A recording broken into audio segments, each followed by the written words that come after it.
Hello friends, welcome to Bliss cinemas. இன்னைக்கு நம்ம தமிழ் டப்பிங்ல ரிலீஸ் ஆயிருக்க க்ரௌலிங் டைகர் ரோரிங் விண்ட் படம் எப்படி இருக்குன்னு பார்க்க போறோம். வாங்க வீடியோக்குள்ள போகலாம். இந்த படம் பார்த்தீங்கன்னா 2019 ரிலீஸ் ஆன ஒரு ஆக்ஷன் படம். இதோட ரன் டைம் பார்த்தீங்கன்னா 1 hour 25 minutes இருக்கு. இந்த படத்தை பார்த்தீங்கன்னா ஷாபோ டியான் டைரக்ஷன் பண்ணியிருக்காங்க. இதுல மிங்லி லீட் ரோல் எடுத்து பண்ணியிருக்காங்க. இப்போ இந்த படத்தோட கதையை பத்தி பார்க்கலாம். படத்தோட ஆரம்பத்திலே பார்த்தீங்கன்னா வெறி பிடிச்ச மாதிரி கொஞ்சம் பேர் சேர்ந்துட்டு ஒரு ஊர் அட்டாக் பண்ணிக்கிட்டு இருக்காங்க.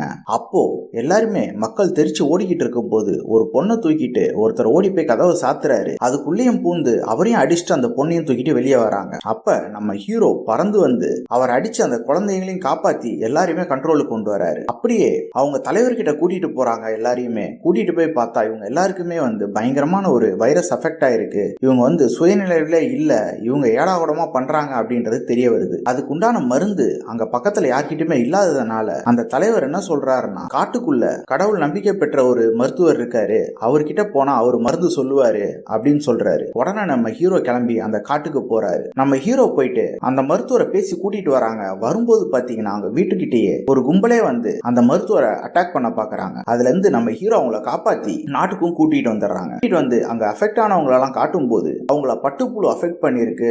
அதுல அவர் பார்க்கும்போது ஒருத்தர் இறந்தும் போயிடுறாரு. இதுக்கு காரணம் இப்ப இந்த பட்டுப்புழு தான். ஆனா இதுக்கு மருந்து இப்ப இங்க நம்ம கையில கிடையாது. அதுக்கு நான் ஆராய்ச்சி பண்ணணும். அதுக்கு 15ல இருந்து எவ்வளவு நாள் வேணா ஆகலாம் அப்படின்ற மாதிரி சொல்றாரு. சரி நீங்க பண்ணுங்க அப்படின்ற மாதிரி அந்த தலைவரும் சொல்றாரு. அப்ப பாத்தீங்கன்னா அந்த கேங் திருப்பி இங்கேயும் வந்து எல்லாரையுமே அட்டாக் பண்றாங்க. அட்டாக் பண்ணும்போது நம்ம ஹீரோ மட்டும் அந்த மருத்துவரை கூப்பிட்டுட்டு அவர் எப்படியாவது காப்பாத்தணும்னு தப்பிச்சு கூட்டிட்டு போயிடுறாரு. ரிட்டர்ன் வந்து பார்க்கும்போது பாத்தீங்கன்னா இங்க எல்லாரையுமே கொன்னுட்டு ஒரு சில பேரை மட்டும் கூட்டிட்டு போயிடுறாங்க. அதுல அவங்க தலைவரும் ஒருத்தர். கூட்டிட்டு போகும்போது பாத்தீங்கன்னா இங்க ஒருத்தர் கிட்ட ஒரு பேட்ச் மாதிரி ஒன்ன கொடுத்து இந்த இடத்துக்கு வர சொல்லு அப்படின்ற மாதிரி சொல்லிட்டு மட்டும் போயிடுறாங்க. இதை என்னன்னு கண்டுபிடிக்கணும்னு கேட்டதுக்கு அந்த மருத்துவர்கிட்ட கேளுங்கன்னு சொல்லிட்டு போயிருக்காங்க. நம்ம ஹீரோ கடகடன் போயிட்டு அந்த மருத்துவர்கிட்ட கேட்டா அவர் அதை பார்த்ததுமே இவங்க மூஞ்சில ஒரு பொடி மாதிரி தூவிட்டு கடகடன் அவரு ஓடி போயிடுறாரு. இது என்னடா கொடுமை அப்படின்ட்டு நம்ம ஹீரோ அதை பத்தி கண்டுபிடிக்கிறதுக்காக ஒரு சிலர்கிட்ட கேட்டுட்டு அந்த ஊருக்கும் போயிடுறாரு. போய் பார்த்தா இவங்க தலைவர் மத்தவங்க எல்லாருமே ஜெயில அடைச்சு வச்சிருக்காங்க. நீ அந்த மருத்துவர் எங்க கிட்ட கொண்டு வந்து சேர்க்கலனா நாங்க ஒவ்வொருத்தரையா கொண்டுகிட்டே வருவோம் அப்படின்ற மாதிரி சொல்றாங்க. இவரு நான் ஒரு 3 நாள்ல கண்டுபிடிச்சு தரேன் அப்படின்னு சொல்லிட்டு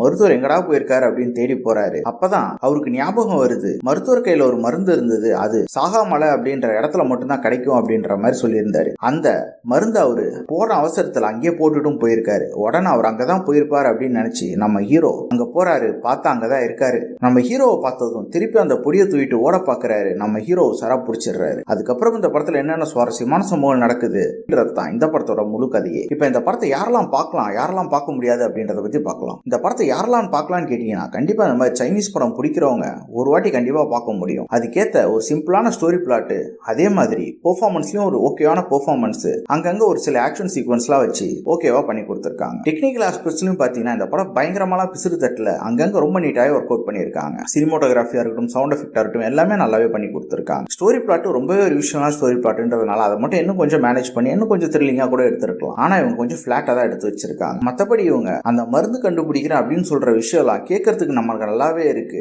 குறிப்பா இவங்க இந்த நாட்டு மருந்தை பத்தி பேசுறதெல்லாம் பார்க்கறதுக்கும் நல்லா தான் இருக்கு. இதெல்லாம் இப்ப நமக்கு புழக்கத்துல இல்லைன்னா கூட சைனீஸ்ல இதெல்லாம் இருக்குன்றதுனால அவங்க இதெல்லாம் காட்டுறாங்க. அதுவும் பார்க்கறதுக்கு டீசெண்டா இருந்தது. ஓவராலா பாத்தீங்கன்னா இந்த படம் ஒரு ஒன் டைம் வாட்சபிள் படம் தான். நான் சும்மா இருக்கேன், என்னால ஒரு 1.5 மணி நேரம் இருக்கு, சும்மா உட்காந்து ஒரு படம் பார்க்கணும் டிவில போட்டு அப்படின்றவங்க பாருங்க. இல்ல நான் ஏதோ வேலை பார்த்துட்டே இருக்கேன், இந்த சைட்ல ஏதோ ஒன்று சவுண்ட் கேட்டுட்டு இருந்தா போதுன்றவங்க பார்த்து என்ஜாய் பண்ணுங்க. படத்தை அடல் கண்டென்ட்லாம் பெருசா எதுவும் கிடையாது, ஃபேமிலியோடய பார்க்கலாம். இன்னொரு வீடியோல சந்திக்கலாம். தேங்க்யூ.